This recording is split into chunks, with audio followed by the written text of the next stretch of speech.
So the basis of our series is found in the book of Education, which says, page 179, the 5th paragraph. It says, the present is a time of overwhelming interest to all living. The when? The present. Rulers and statesmen, men who occupy positions of trust and authority, thinking men, and thinking women of all classes. So people are looking at world events and they're thinking and saying, what does this mean? They have their attention fixed upon the events taking place about us. What's going on here we see going on with China? What's going on with Russia? Why we have this president? Why is he doing these things? People are asking questions. They are watching the strained, restless relations that exist among the nations. You see the tension between US and China, US and Russia, US and Korea. Yes? We're seeing these tensions. What does this mean? People are asking questions. They observe the intensity that is taking possession of every earthly element, and they recognize that something great and decisive is about to take place. The world is on the verge of a stupendous crisis. Yes. People are asking questions. I recently mentioned I was on a flight from Pittsburgh to North Carolina. And a gentleman was there asking questions of me. I gave him the answers as best as I could in the time constraints and the circumstances that we are there. But people are asking questions. And let me say this, let it be recorded. Seventh-day Adventist Christians are the only person in the world who can truly explain now. I'm just being honest, friend. I'm just giving it as it is. It's just a factual statement.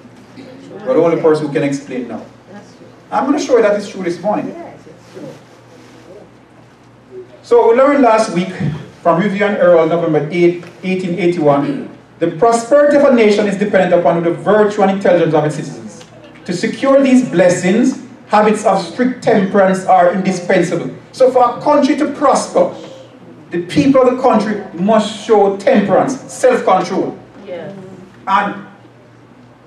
And strict temperance, and that's indispensable. It's a requirement. The history of ancient kingdoms is replete with lessons of warning for us. Listen, friends. So, kingdoms in the past, their experience served to teach us lessons. It goes on. Luxury, self-indulgence, and dissipation prepare the way for their downfall. Yes. It remains to be seen whether our own republic, I'm getting some feedback from the microphone. Hope it's not distorting the recording. It remains to be seen whether our own republic will be admonished by their example and avoid their... No, let's stop there. We're being given an instruction here. We're being given an instruction to go back and look at ancient kingdoms and see how their history progressed, and that will guide us, educate us as it relates to our United States of America. Yes. Friends, we got that? Yes. That's fundamental. We can't go any further unless we get that, because that's the base of the series. The base of this series is to compare kingdoms of the past with this United States of America and see if we're following a certain pattern. And the kingdom we have used so far in our discourse is the Roman Republic. So the United States is a republic, and Rome in one of its early stages was a what? Republic likewise. And last week we did a very deep study in the morning, in the afternoon, comparing the Roman Republic with the United States of America Republic. I'm going to do a quick cursory review. We have a little more time this morning, so you can understand the context of our discussion. So, we learned last week in comparing the rise and fall of the Roman and the USA Republic that Rome rose as a republic in 509 BC.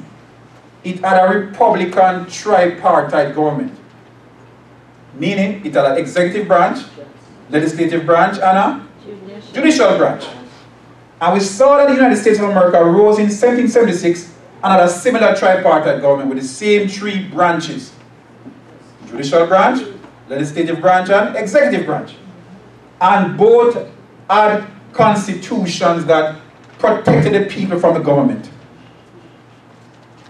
US have its constitution, its Bill of Rights.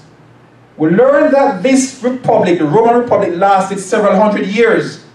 But a turning point came when there was a war on terror in 68 BC, when the Roman port of Ostia was attacked by so-called terrorists, pirates. And this caused laws to be passed that undermining the underpinning of the republic. The laws were the Lex Gabinia and the Lex Manila, that undermined the constitution. And we saw that similar laws were passed after 9/11, when the authorization to use military force was passed, Act was passed, Patriot Act was passed, and the Military Commissions Act was passed. And these serve likewise to undermine the United States Republic in terms of its constitution. We discussed that in great detail last week. I can't go into that details now. We also learned that there was a fall of the Republic and a rise of the to the Roman Empire. So Rome was a republic, and it fell, and what rose up was the Roman Empire. We saw that in 49 BC, Julius Caesar broke Roman law that forbade the legions, that's the army of Rome, crossing the Rubicon to enter into Rome proper, Italy proper. This commenced the fall of the Roman Republic, and we saw that Julius Caesar became a constitutional dictator, and in 27 BC, the Roman Empire rose with the first emperor, Augustus Caesar. We saw the parallel in the United States of America. We saw in 2002, we saw that there are several changes where the police force became militarized. And this is part and parcel the same, because there is a law that forbids the military from police in the United States. It's called what? Posse Comitatus Act, that was passed in 1878. And we saw here that forbid the United States of America having the policing its citizens. This should be President, not Trump, but President Bush. This should be Bush, that's a typo. It should be Bush, not Trump. Rise of the US empire with continued succession of imperial presidents. Then the next thing we saw was a church-state union was established with the passage of the Edict of Milan by Emperor Constantine. And the churches were encouraged to be what? Incorporated. We discussed in great detail. Unfortunately, I won't be able to go into that details anymore. And we saw a similar parallel occurring where in 2006, 2009, then Presidents Bush and Obama had several executive power privileges where they established several rules or laws, not really laws, more like what they desired, they made that known. Where they had the Office of Faith-Based Initiatives established, and we saw that President Trump, using executive power, gave life to the image of the beast. With apostate Protestantism, we saw now having the power to influence the legislative process. I beg of you, go back and look at the one that we did that says, Are we Rome? Are we Rome? I'm just going very quickly now, I can't go in that detail. But that was the second presentation that says, Are we Rome? There's great details to be found there. Then we saw that the Southern Law was passed in 321 AD by Emperor Constantine, and what followed was what? Persecution of Sabbath-keeping Christians. And we are seeing the present evidence that is an agitation amongst apostate Protestantism for the passage of a national Southern Law. And that will result in persecution of Seventh-day Adventist Christians. Now, we're going to spend our time on this section for today. The collapse and absorption of the empires. We learned last week that the Roman Empire commenced its fall in 476 AD, and that can be found in Revelation 8 and 9. Please, I beg of you, go home and spend some time and study Revelation 8 and 9. It describes the fall of the Western and the Eastern Roman Empire, which is important. I'm going to prove it to you. So the discussion, please friends, really zoom in now. This is what I'm going to say now. Really zoom in, please, I beg of you. Zoom in on this is what I'm going to say now. I'm trying to establish the purpose for this discussion this morning and this evening. Revelation 8 and 9 gives a pattern how this United States of America is going to fall as an empire. I'm going to demonstrate it to you. Alright? So that's going to be our focus this morning. The fall of the United States of America empire. And we're going to see some parallels in Revelation 8 and 9, though I won't go in it very deeply in Revelation 8 and 9. And we're going to be seeing that when the Roman Empire fell, it was absorbed in the 10 kingdoms in Daniel chapter 7. The papacy rose to absolute power after the Roman Empire fell. What did I say, friends? The papacy rose to absolute power after the Roman Empire fell. Now, let's look at the other side now, the side that relates to the US. The fall of the US Empire, the absorption of the US Empire as part of the North American Union and one of the 10 kingdoms of the New World Order, the political beast and the papacy, religious war, rising to world dominance. So, this morning's discussion, we're going to be spending our time looking at the fall of the American Empire. This evening, we're going to ask ourselves the question, what will the world look like after the US Empire has fallen? Friends, you understand what we're going to be doing? Yes. We're going to be discussing the fall of the US Empire this morning. And this afternoon, 6 o'clock, we're going to be discussing what will the world look like after the US Empire falls. So let's get into it right now. So, one very astute and informed journalist wrote, Steve Long, The Fall of the American Empire. He said, world empires have come and gone. It is the nature of empires, and he's making mention of the Roman Empire. So he says the nature of empires to what? Come and go. So, please, I want the children to really settle down or go to the back. It might be easier. I'm going to really challenge you this morning. So it's going to be a difficult study. So please, I'm begging us to really focus. It's going to be a truly difficult study this morning. But this is probably going to be one of the most relevant study because we're going to be discussing what's happening right now in this United States of America. Yes. So I really want us to really clean. And the children at the front, they're really being very distracted. Please, I'm begging you guys, go to the back. Go, both of you go. I'm really trying to be patient with you guys, but you guys are doing everything. You're talking, you're looking, you're doing all that stuff. Go to the back, please. You have to go, follow, please, go.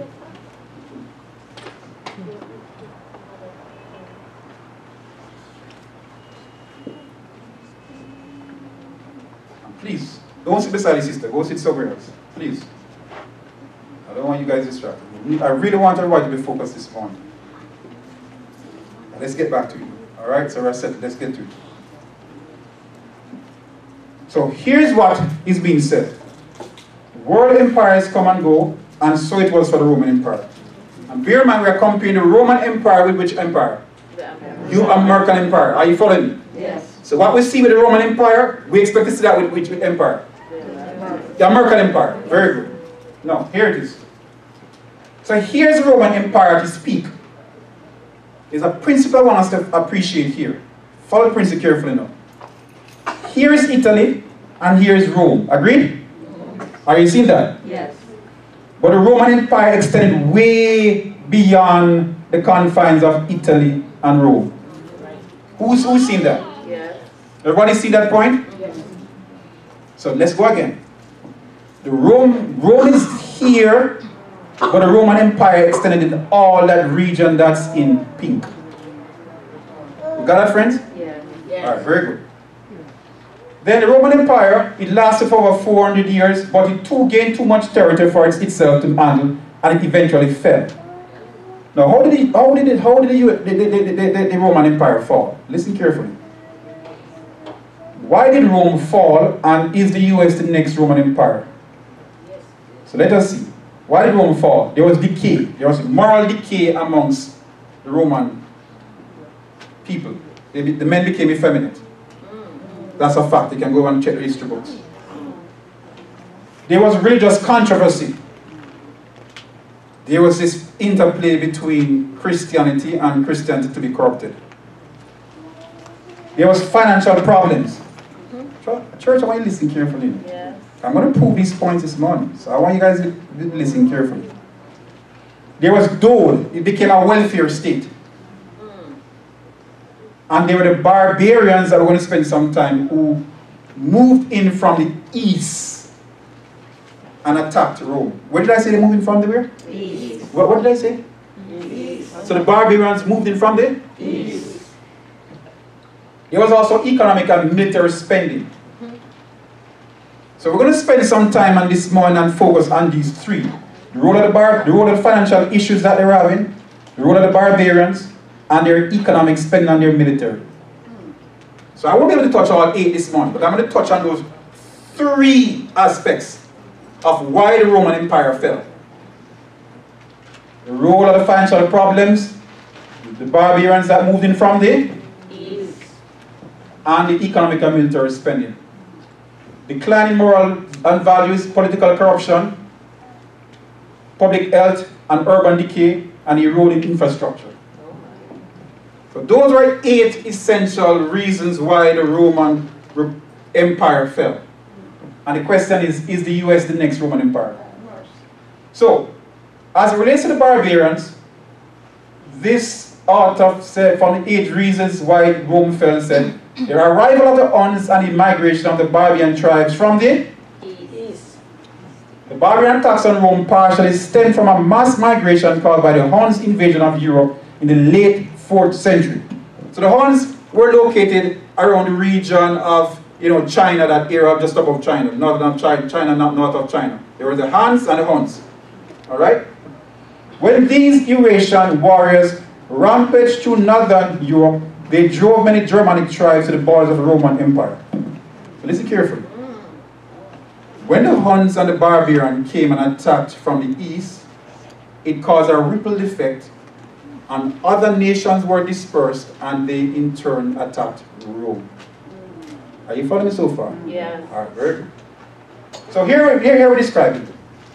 So Revelation 8, please go home and read this chapter. The Western Roman Empire, how it fell. It fell from the attack coming from the Huns, the Ostrogoths, the Vandals coming from the east. Are you seeing that? Yeah. Here's Rome. They came from the east. Are you seeing that? Yeah. The Eastern Roman Empire, its fall was 1,000 years later, just about. That's Revelation chapter 9. And we won't have time to study both Revelation 8 and 9 today. But it's a point I want us to appreciate here. That the Roman Empire fell, one of the contributing factors was the barbarians attacking from the East. Alright, so you see the Huns, the Ostrogoths, the Vandals, alright, and they attacked Rome. Roman Empire fell. So when the Roman Empire fell, there was a new geopolitical structure. What did I say, a new what? Geopolitical structure, meaning the politics changed, and what came up was what? 10 separate kingdoms Roman Empire absorbed into the 10 kingdoms of Daniel 7:7. Are you following me so far? Yeah. So the barbarians war with Roman Empire. Roman Empire fell, and that territory changed and became now one of what? 10 kingdoms. The Anglo-Saxons, the Franks, the Alemanni, the Lombards, the Ostrogoths, the Erudite, the Burgundians, the Suevi, the Visigoths, and the Vandals. But bear something, Rome was still there. But the Rome as itself, as an empire, was now what? Absorbed in these 10 nations. Are you clear on that? Yes. So when the Roman Empire fell, was there still a Rome? Yes. Yes.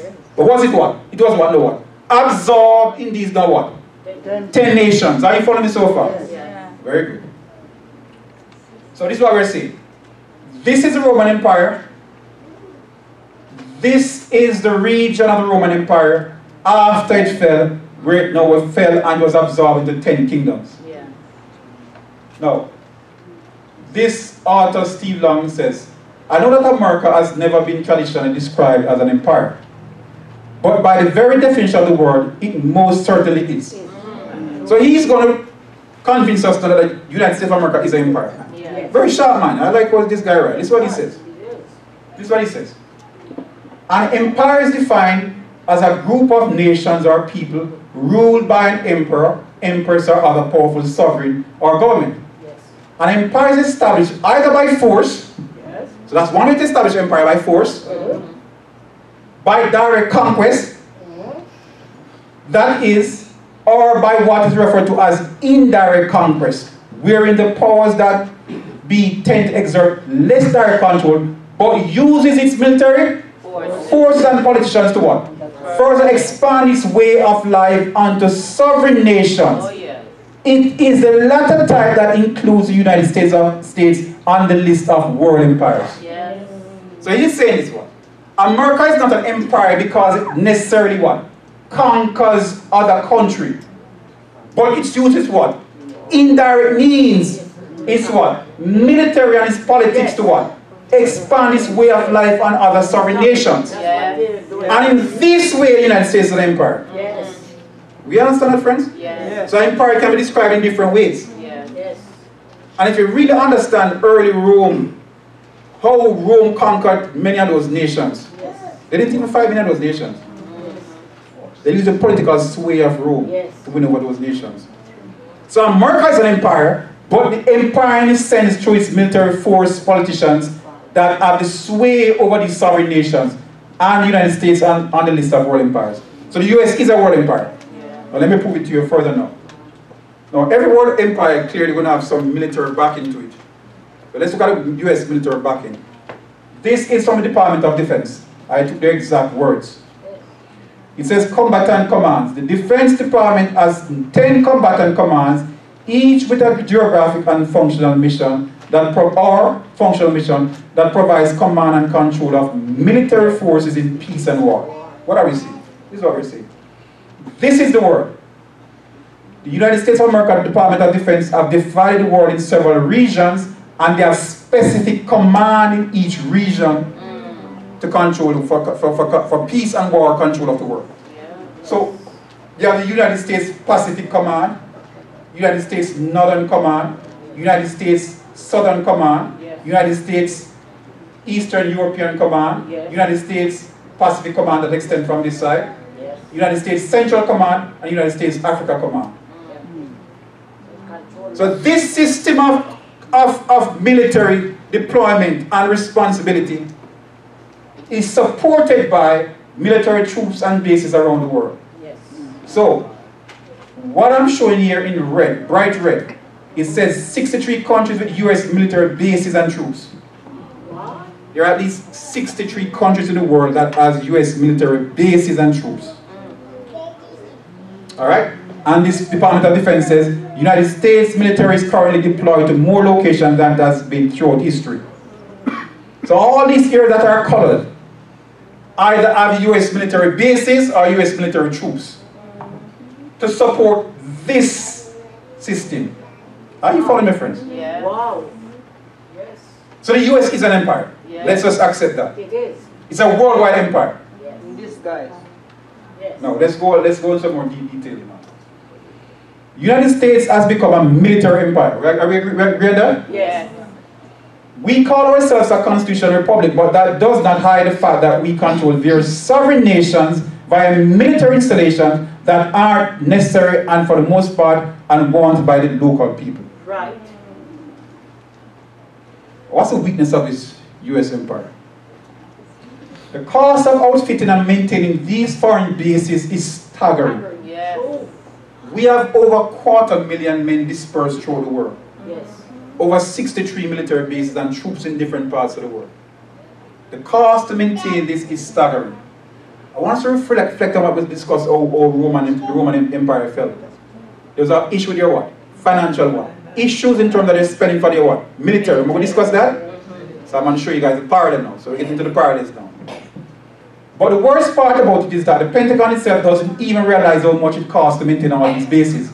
The Department of Defense has repeatedly been asked by Congress to audit its outside contractors so that the trail of where the money is going can be followed. To date, this has not been done. Wow. So each year in the United States of America budget, which part of the budget gets the most money? The military. The military. Why? You need money to establish and maintain a what? Empire based on military power. Are you following me so far? Yes. Alright, very good. Now, this is an important slide. It's going to set the stage for our discussion going forward. The American empire problem is our financial problem.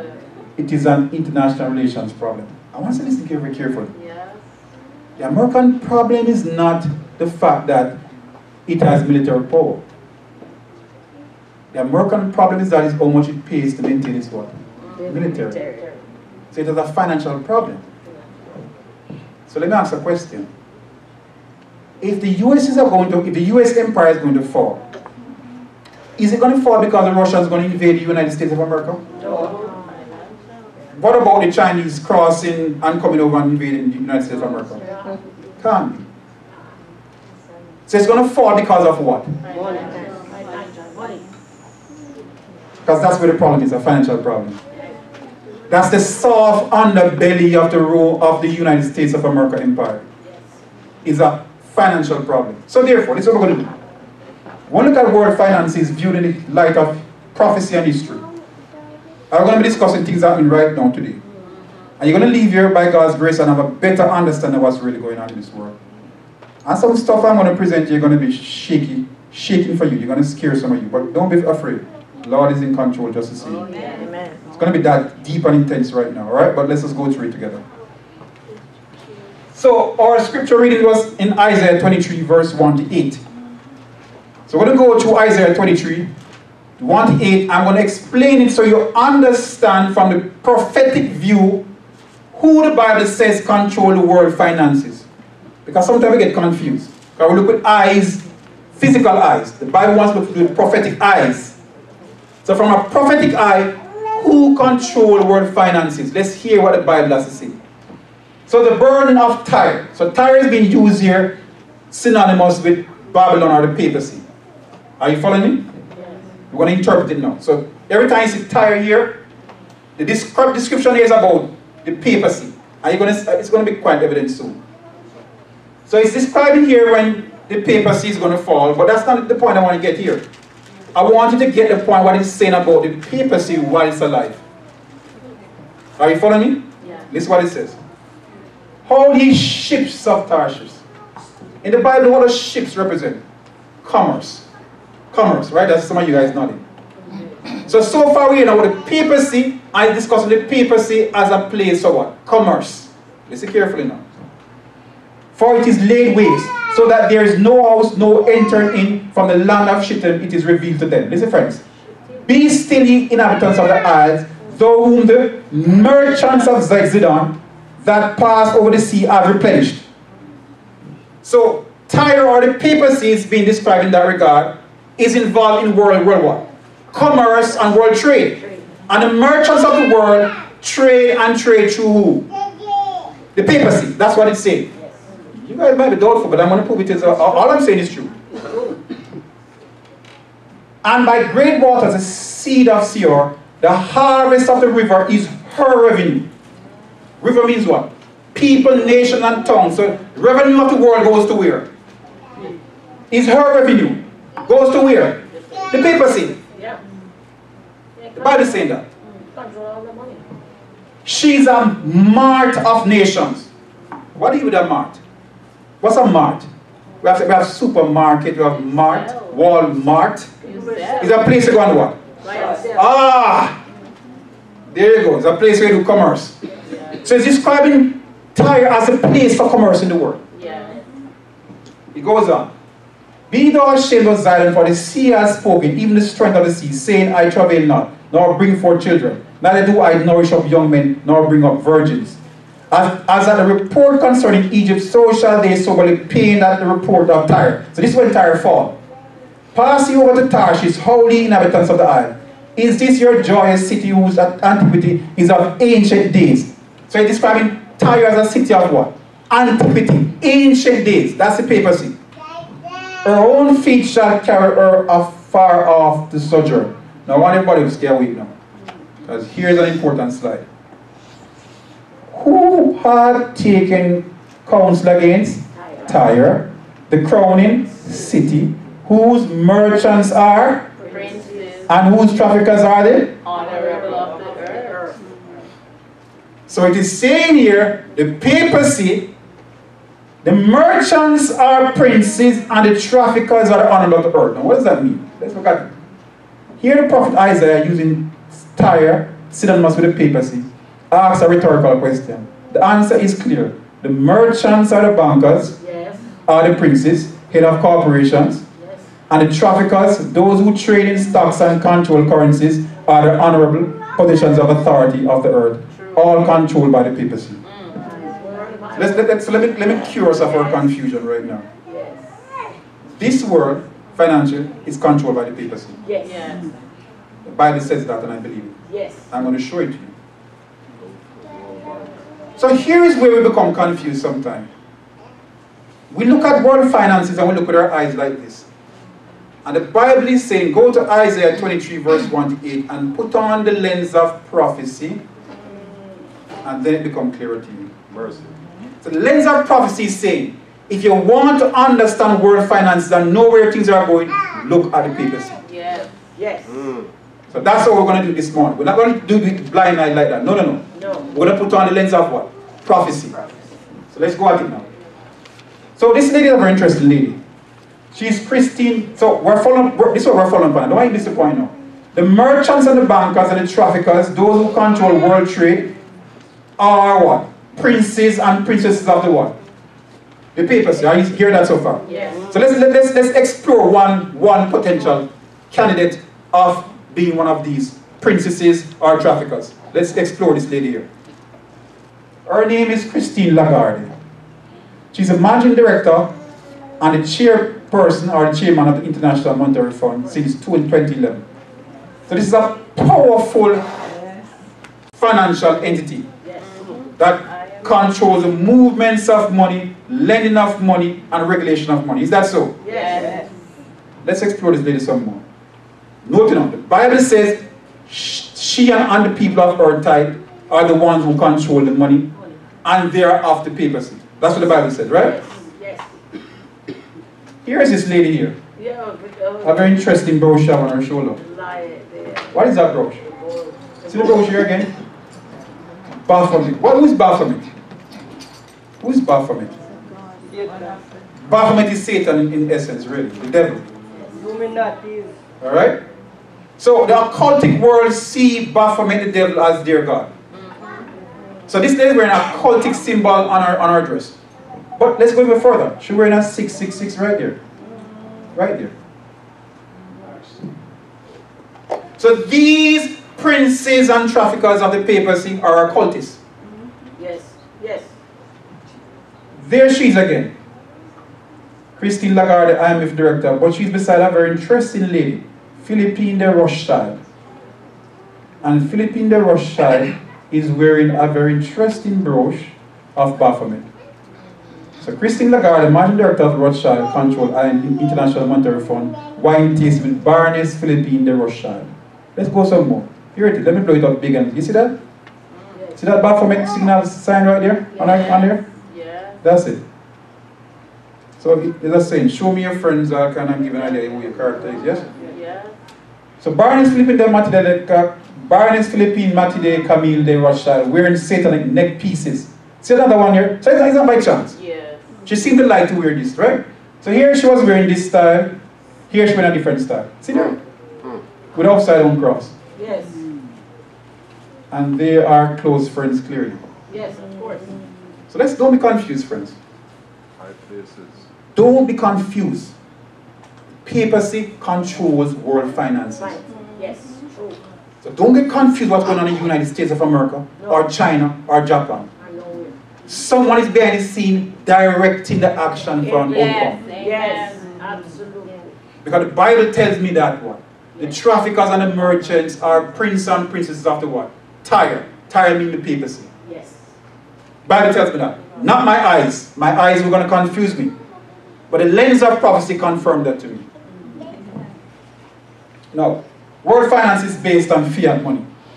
What is fiat money? Well, fiat money derives its status as money from the power of the state. It is money because the government says so. So go in your pocket and take out a $10 bill or a $5 bill. It's literally worthless, really. Fiat money. It only has meaning because the government says to us and we can agree with them. Yes. But that's really it. It's really money. There's nothing backing it. That's what fiat money means. So printed money is fiat money, nothing is backing it.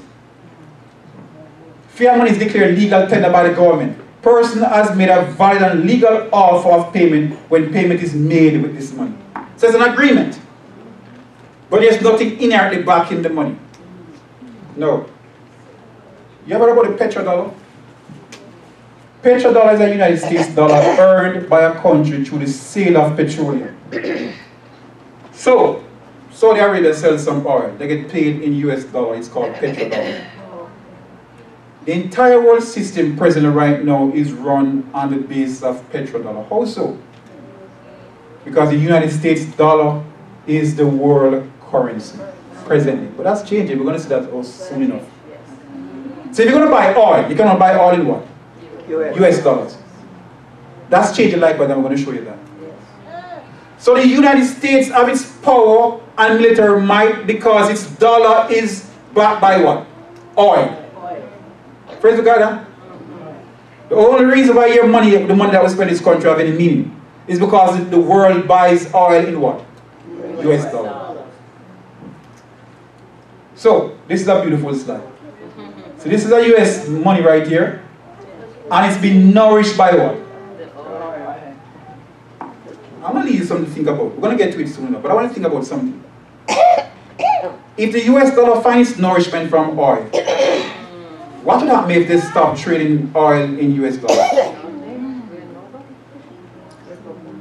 We're going to get to that soon. Just keep in your mind from now. So here it is, friends. Cycling and recycling of the petrodollars. So OPEC countries deposit their surplus money from oil sales in foreign banks.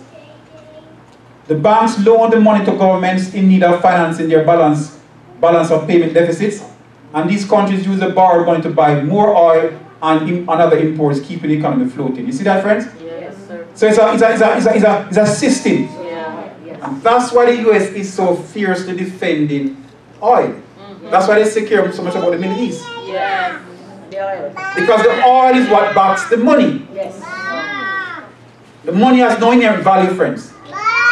Money only has value when it's backed by something.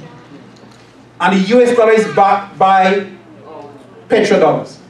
So the petrodollar and the US dollar, the petrodollar backs the US dollar. Petrodollar means that whenever the Arabs sell their oil and they get that money, they put that money back in the system and the system revolves. Now, what the intelligence committee fears is that the Federal Reserve Board dollar index showing this. The petrodollar is being decimated. So the petrodollar is losing its influence. Now, bear in mind, we're discussing this in the context of the fall of the US empire. And we saw that in the Roman Empire when it fell, a part of the problem was what? The issue of what? Finances. As a matter of fact, I'm going to give you some homework. Go and check what happened to the Roman denarii, Roman money. As its empire was going down, they put less and less silver in the coin. There was a system of hyperinflation. It was losing its what? Value. So we are seeing the US dollar is losing its what? Value likewise. So the parallels are perfect. Now, here it becomes interesting now. So I want to explain, you want to understand what's going on in the world right now. We want to discuss the barbarian financial invasion from the East, Chinese influence. Remember we discussed before that when Roman Empire fell, there was invasion from the what? The East. By the who? The Huns and the barbarians. Remember we discussed that? Yes. And that caused a weakening of the Roman Empire. We're seeing the same exact things now. So what are we seeing? China's launch of Petro-Yuan in 2 months sounds death knell of dollar's dominance. So the war that we're experiencing now is a financial war. Yes. We learned earlier that the soft underbelly of the US empire is a financial issue. Remember we discussed that? Yes. Remember we discussed that, friends? Yes. So the war that's going to take down the United States of America won't be a military war. It's going to be a financial war. And this financial war is coming from the east. Just as our Roman Empire fell by a physical war coming from the where? East. This time the US is going to, our empire going to fall from a war coming from the where? East. But going to be a what? Financial war, because that's US weakness. So we see competition is coming here from the Chinese, and they are now trading oil in the yuan. Yeah. So let's stop and think about that.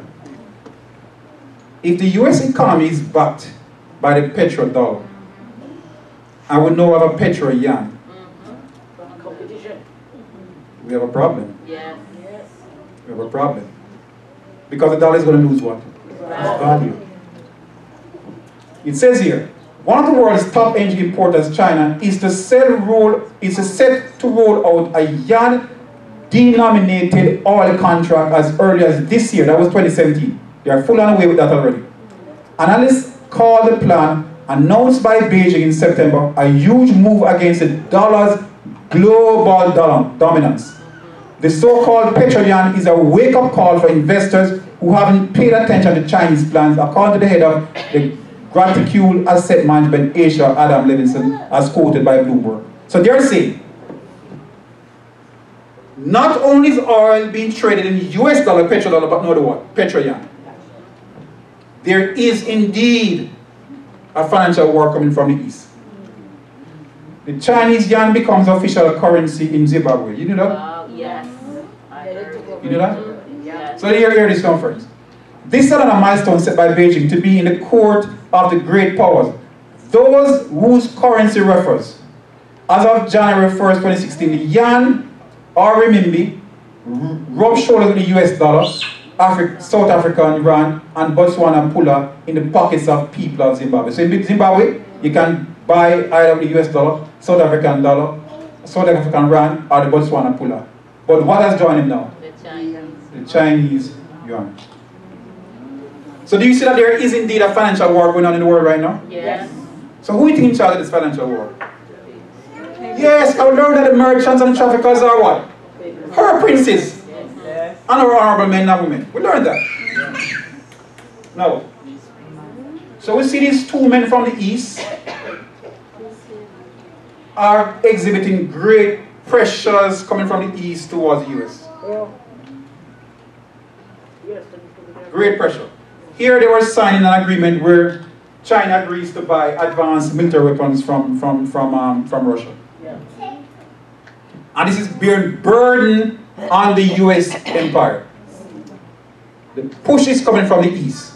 Just as our Revelation 8 told us it was going to be, when we saw the Huns and the barbarians attack Roman Empire from the what? From the east. So, Chinese Belt and Road Infrastructure Plan also includes science. So here it is, friends. Here is China.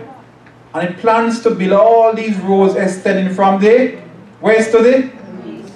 And with that, they plan to have great economic belt and much commerce, extending in their competition with the United States of America.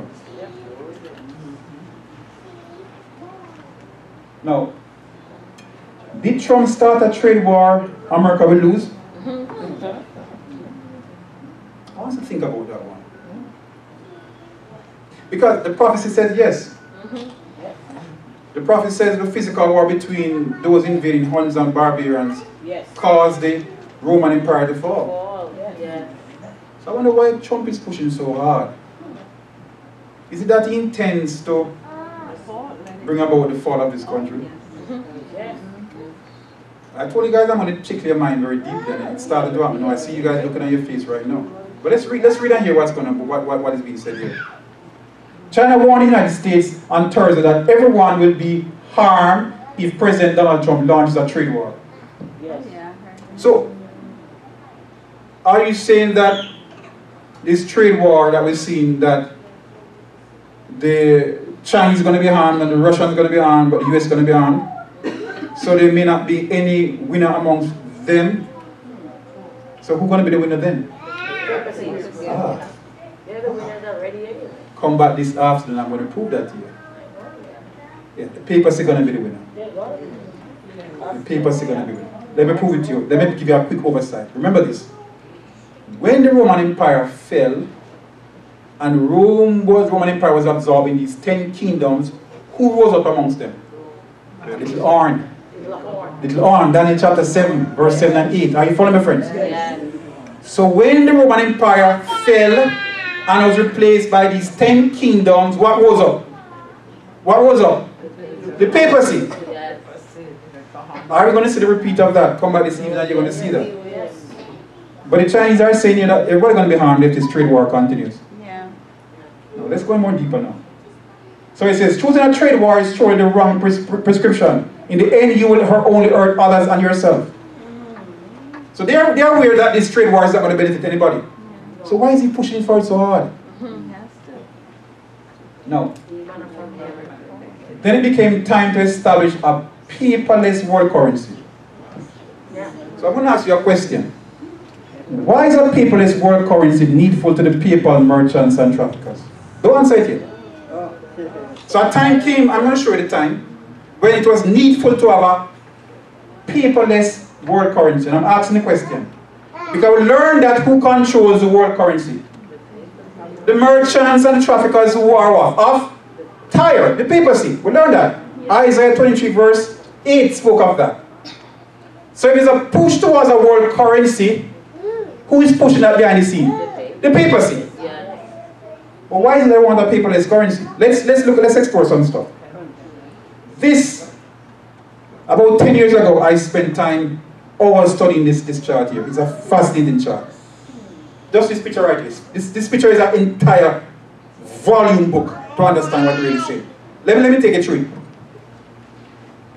It's the front page of the Economist. Economist is one of the most reputable financial magazines in the world. You guys recognize that name, right? Oh, yeah. All right, follow me carefully now. So it says here, January 9th, 1988. That's how many years ago? 31 years ago, right? So 31 years ago, the powers that be, the middlemen of Tyre, the traffickers and the merchants says, get ready for a world currency. But they didn't stop there. They told you how the world currency is going to come about. What you see here is dollars, different country dollars, going up in what? Flames, and uprising a what? Phoenix. It says 10 Phoenix, and it gives you a date of what? 2018. Wow. So in 1988, they are saying in 30 years' time we shall have things ready for our world currency.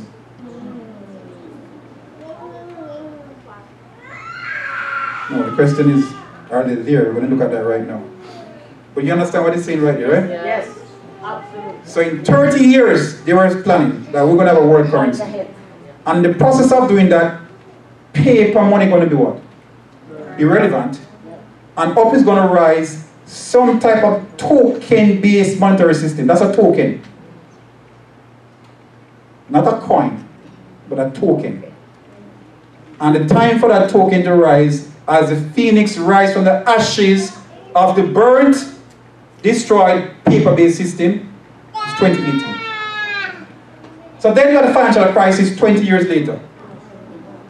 Very interesting occurrence. Financial crisis. What was this about? Well, the financial crisis of 2007-2008, also known as the global financial crisis, and the 2008 financial crisis is considered by many economists to have been the worst financial crisis since the Great Depression of the 1930s. It's true. Now, it began in 2007 with a crisis in the subprime mortgage market in the US and developed into a full-blown international banking crisis with the collapse of the investment bank Lehman Brothers on September 15, 2008. So what's been this collapse?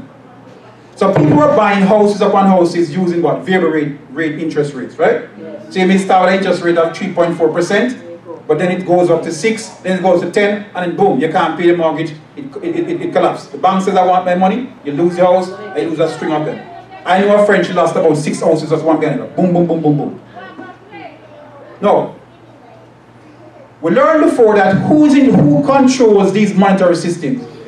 The papacy, the princes of Tyre, Isaiah 23 verses 8. So they clearly knew what they were doing when they were lending people this money. Oh, yes. So this is what they did. The Wall Street Journal, crisis on Wall Street as Lehman Brothers totters. This very astute man, Lawrence Ball, made a very interesting comment. Could the Fed have saved Lehman Brothers? And he argues in this presentation that he gave that yes, they could have. So why did they not save Lehman Brothers? They didn't want to. Because it was a principle of the Hegelian dialectic. Let me show you what basically occurred. So there was a thesis and the antithesis. The Federal Reserve allows the collapse of Lehman Brothers. We started a world financial crisis, and it led to the creation of a new global currency. Yes. So here, listen carefully now.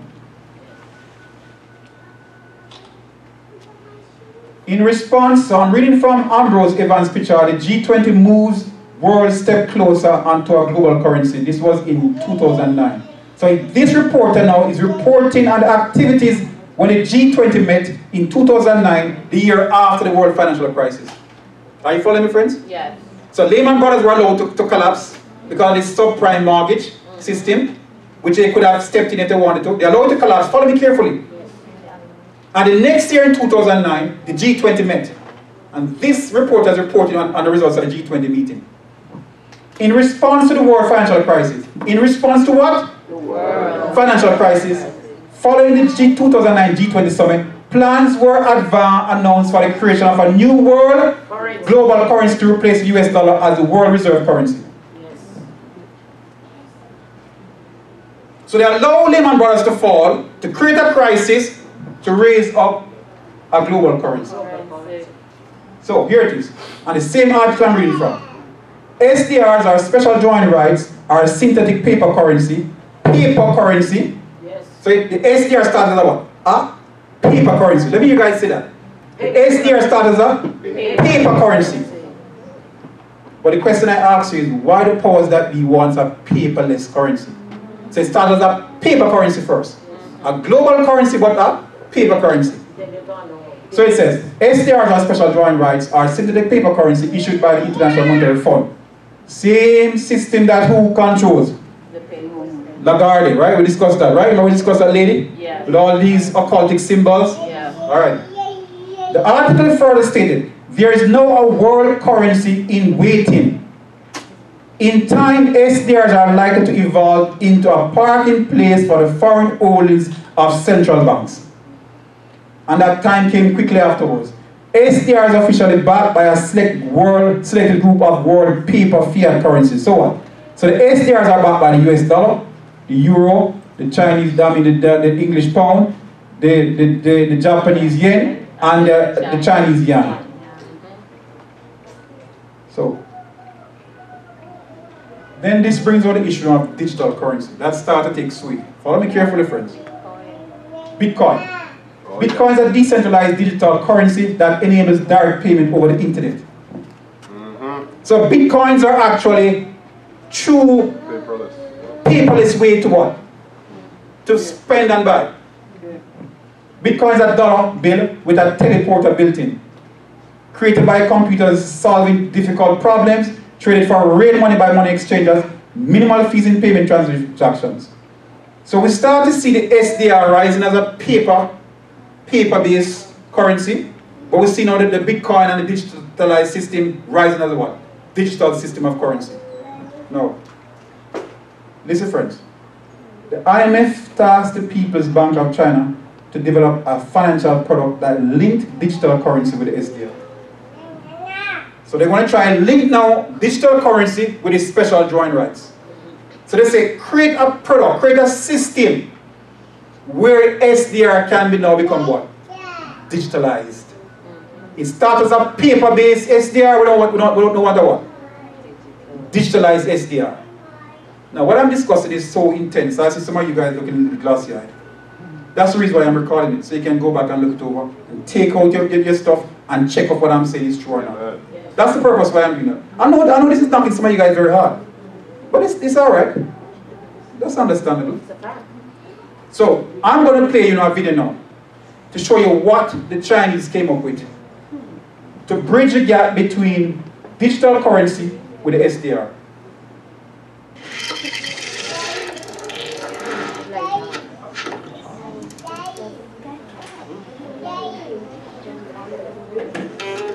Alright, so friends, it's showing a man running, and it's showing all currencies going with the man. You seen that? Gold coins. Are you seeing that? Alright, very old system of currency. Alright, gold again. That was the system of currency.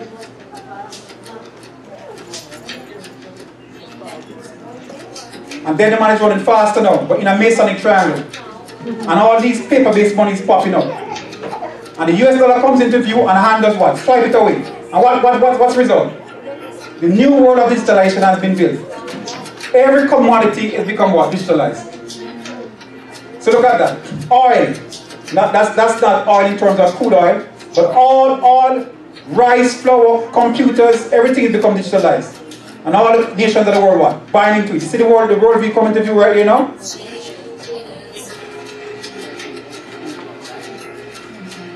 Houses, everything can be sold through the ACC chain. That's the world to come, friends. And that word is where? Is here right now. So when China established, so those, see the token I'm talking about, so remember the eagle? That here on his neck? That was a what? Token. That's the tokens that was around the eagle's neck. And that was portrayed from him. 1988. So, my brother, I want you to play it one more time. I won't give any commentary. I just want us to just look at it and understand it for ourselves. So let play one more time, my brother. Alright, I won't give any commentary now. You look at it and you see what they are depicting.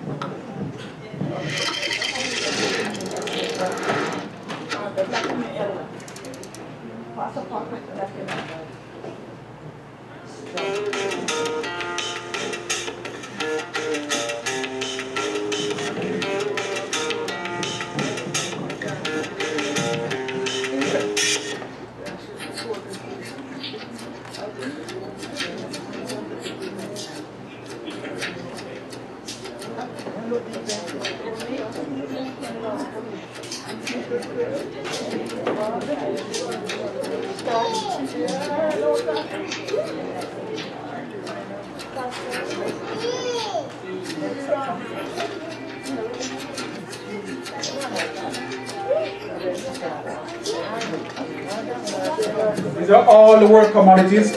US, China, Russia, everybody buying into the system. It becomes global now. It's run on the entire globe. Food and food products. Houses, cars, everything will be purchased that way.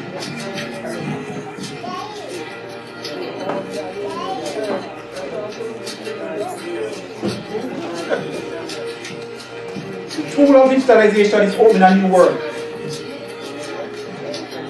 Those are the tokens that was around the eagle's neck. 30 years ago they made plans for this. As I said before, the first commodity sold through the system was tea in China. We are there. We are there. May God bless and keep us. It shows initially a man running. Initially he's running, and this is the second video clip it shows. First video clip it shows is that a man is running, and beside him is all these gold coins and all these old system of currency. Then it shows a man change and running, and it shows a man running, and you start to see all the dollars coming up. Follow me carefully now. Then it shows more dollars coming up, and it says that God uses it to benefit of mankind. No, it says blockchain. The devil uses it to destroy the world. No, in the occultic mindset, and how you know this is occultic? Because this man is running a Masonic triangle. Yes. So this is what they are saying. Yes. The devil uses it to destroy the world. Now, in the occultic mindset, the devil is Jesus and Jesus is the devil. Yep. So let's flip it around what they're really saying. What they're really saying is what? Jesus used it to destroy the world. That's what they're saying. But in the next slide, hear what they're saying. The God uses it to benefit of mankind. So who is the God here? The devil. Ah! So that's what they're saying. So they say, the Chinese say we have a new product to link the SDR, that is paper, to make it digitalized with a digitalized currency. And as the man is running, you see more and more of these dollars coming up. And then you see coming to view the US dollar.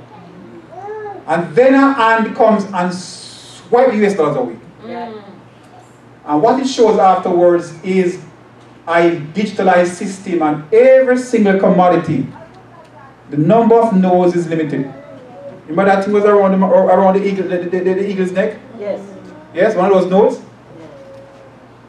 The number of nodes is limited, but the resources is unlimited. So every single product in the world is going to become digitalized. Careful here, mommy. Careful there. So every single product in the world is going to become digitalized. I'm really sorry I can't play to show you. It's really, really interesting to see. Now I'm getting some of you guys' attention. So let me get the rest of you guys' attention. Brothers and sisters, what they planned in 1988 is here with us in 2019. They have created a truly digitalized currency. The SDR has become fully digitalized. Every single commodity in the world will have a digital tag attached to it. And to buy and sell, you will have to be a part of this digitalized system. I'm really sorry I really can't play this. I'm really, really devastated because it's not playing. I'm not sure why. It played the last time and not playing this time. So, here's the question I'm asking. When will the American empire financial fall be completed? Because we see it started already. But when is it going to be completed? When is this the United States financial system going to fall and the United States empire going to fall and fall? Last day events 133 5th paragraph says, when our nation in its legislative councils shall enact laws enforcing Sunday observance and bringing oppressive power to bear against those who keep the 7-day Sabbath, the law of God will to all intents and purposes be made what? Void in our land, and national apostasy will be followed by National ruin. So friends, everything is set. When the Sunday law is passed, they are going to effect the plan. This country is going to collapse financially. Absolutely. I'm not doubtful about that. I'm 100% sure because the Bible tells me that. Yes. No, let's go into some more detail. It says, Revelation 13:16 says what? And he calls it all, both small and great, rich, he calls it all, both small and great, rich and poor, free and bound to receive a mark in their right hand and in their foreheads. What's that mark about? Is it what? So the law. So mark in the hand and in the forehead. Hand meaning that people are going to have their what? Desires to what? Feed their families. Yes? Yeah. Pay their bills. So they're going to be a part of the system. And the foreign now, people are going to be willingly joining to this system. Yes. No. And that no man might buy or sell, save he that hath the mark or the name of the beast or the number of his name. Revelation 13:17. Yes. Money will soon depreciate in value very suddenly when the reality of eternal scenes, this is used in the context of the son-in-law, open to the senses of men. The true missionary January 1874. But let me ask a question. Many of us here understand some finance.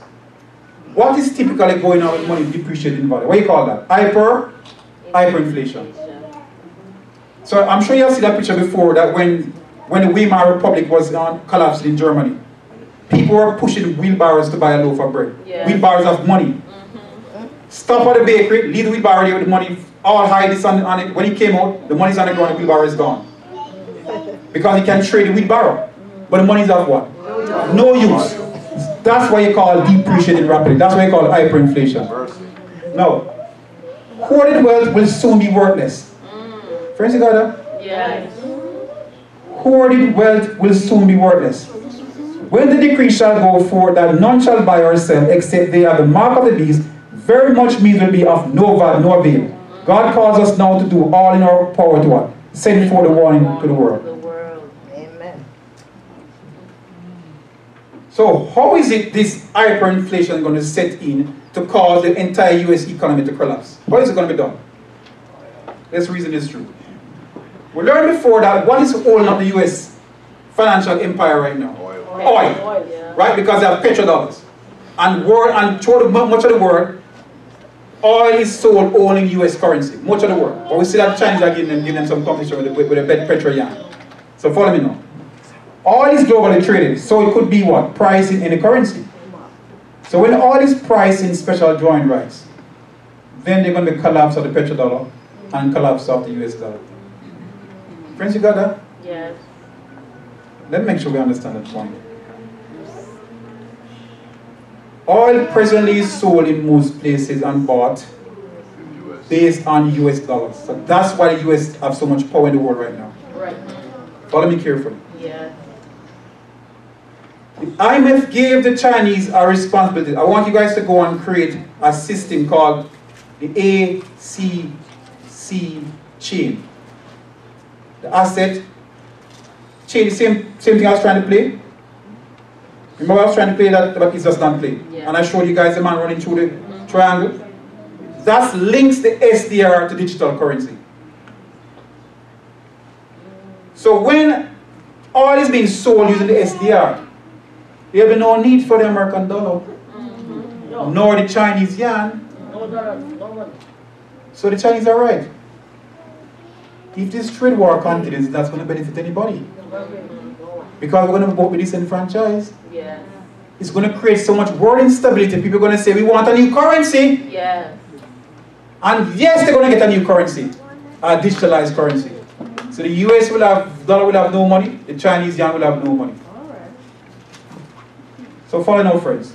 The US dollar collapses. Then we see something interesting occur. Thesis and antithesis. Price oil in SDRs, it causes hyperinflation of the fiat paper currency. So if oil is priced in SDR, digitalized SDR, does the US dollar have any value? No, totally valueless. Totally, absolutely valueless. But that has another effect. Paper currency depreciates rapidly and becomes valueless. And what's going to be the result? Digitalized financial system that is reliant on SDRs. So, oil price in SDRs cause hyperinflation of paper currency. Paper currency depreciating in value, and it set the stage for a digitalized system that is reliant on SDRs. And then we have a digitalized SDR, we have a world currency that is truly digitalized, not paper-based. Then, friends, then the plan that they had crafted in 1988 would have been taken full effect. Yeah. Then this that they had would now become this system. Where what? International Universal Digital Currency, SDR. So we're there, friend. We just need that precipitation to tip it over. Yeah. Now, I asked this question earlier. Why is a paperless world currency needful to the people, merchants, and traffickers? To enforce the mark of the beast. Yeah. That's the only way it can be enforced. They need a paperless, digitalized currency. How so? Well, that no man might buy or sell save he that hath the mark or the name of the beast or the number of his name. So this requires a what? Cashless society. So let's go into some more detail. Now, he says that no man may buy or sell save he that. So you see, it shows here three systems. Follow carefully now, friends. Friends, I know this is really, some of us really struggling with this, but that's fine. I appreciate the struggle. So it showed three hierarchy of those who would be able to buy or sell. As a threefold hierarchy. This is what it says. Now, no man might buy or sell save he at the what? The mark, or the name of the beast, or the number of his name. So, all persons who transgress God's law will receive the mark of the beast, but there will be an hierarchy among those who have been granted the privilege to buy or sell. Those with the mark, that's secular society, the name of the beast, apostate Protestantism, and the number of his name, the papal system. This incorporates the entire world of persons. If you're a part of the system, you're going to fall in one of those three categories. Then you'll have access to what? Be able to what? Buy or sell. No. It is important to recognize the distinction between the mark of the beast, which is subject observance, when the law is enforced, the Son law is enforced, and the actual enforcement of the mark to the no buy, no sell decree. Friends, do you understand the distinction between that? there is the mark of the beast, which is Sunday observance in contradistinction to God's 7-day Sabbath. But the system must be what? Enforced through a what? No by no sell decree. I know a lot of stuff I'm saying is really punching some of you guys very hard. But don't worry, friends. Stick with it. I want you guys to stick with it. And as L.I.G.H.T always says, go back and let it bury and study through. Please, you must do that. Don't just take what I'm saying as it is.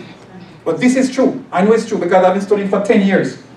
Much of my early writings on this issue was 10 years ago in 2009 in this book, L.I.G.H.T. So much of what I'm writing now, what I mentioned to you now, I wrote it in shadows 10 years ago. And I've lived to see 10 years later that what I wrote then is coming true right now. So I know it's true. Yeah. So you can take the book and look it for yourself now. Much of what I'm saying now is proving exactly, worked out exactly like that. This was published in 2009, we're in 2019 now, 10 years later. And my embryonic understanding then is proving to be exactly as what we're seeing happening right now. Glory to God. So, praise the Lord indeed. So I know what I'm saying is true. Because the Spirit of God proved it to be true through the prophetic message. So I know it's true. So friends, listen now. It's important to recognize the distinction between the mark of the beast of Sunday observance and the actual enforcement of the mark of the beast through the no by no sell decree. The passage of a national son-in-law will be followed by a system of enforcement to distinguish those who have accepted the mark of the beast, or the number of his name, or those versus those who are keep the 7-day Sabbath. So, therefore, when someone decides and act in obedience to the son-in-law, they receive the mark. The enforcement of this mark will involve a system that uses a unique features of each individual, that is, a certain distinguishing feature from everyone else. Friends, you got that? So an enforcement system, they need a system where they can distinguish me from you, from you, from you. So it must be something distinct to me that only I alone have and you don't have it. Right. So whenever someone accepts and complies with forced Sunday observance, they will register and activate a regional system of special drawing rights. Through the use of fingerprinting, RFID, retinal scan, or some other similar biometric technology, those who choose to remain faithful to God would not be registered to this regional system of special drawing rights and thus unable to buy or sell. That's the enforcement of the mark of the beast. That's not the mark of the beast. So don't leave here and say L.I.G.H.T says biometrics is the mark of the beast. No. It's going to be the system of what? Enforcement of the mark of the beast. Right. Let's go further now, friends. So you might be saying L.I.G.H.T just talking. I'm going to bring it to our president of the directive, where they have established already for this to be the case. So here it is. The White House NSPD 59, HSPD 24. These are executive orders that was in the books already. The use of biometrics, I believe this was President Bush. The use of biometrics is such a system and has been authorized by a presidential directive, NSPD 59 and HSPD 24. I'm reading the directive to you. This is not, it's in quotation, I'm reading to you.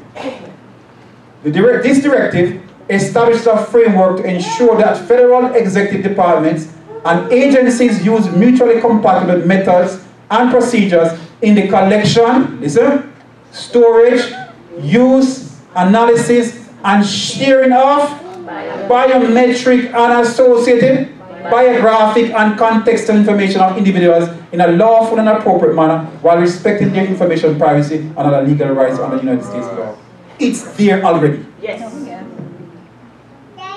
It's there already. It's there already. So, biometric technology, RFID chips, retinal scans, is not the mark of the beast.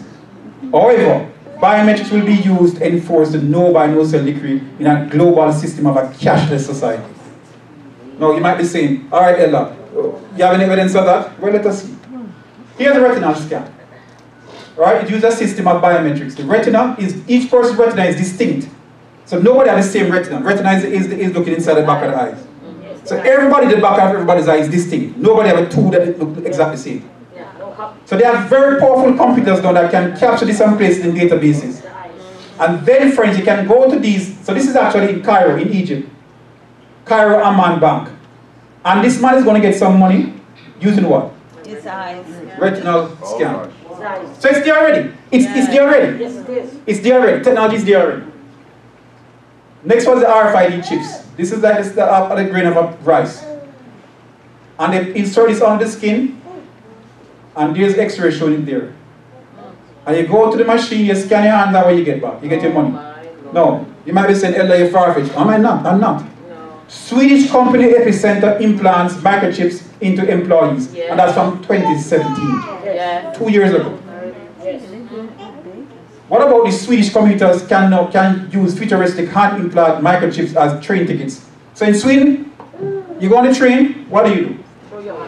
A microchip under your skin. Boop, boop. Yep. Open doors. Do everything. Open doors, lock doors, get you money and all of that. Friends, we're there.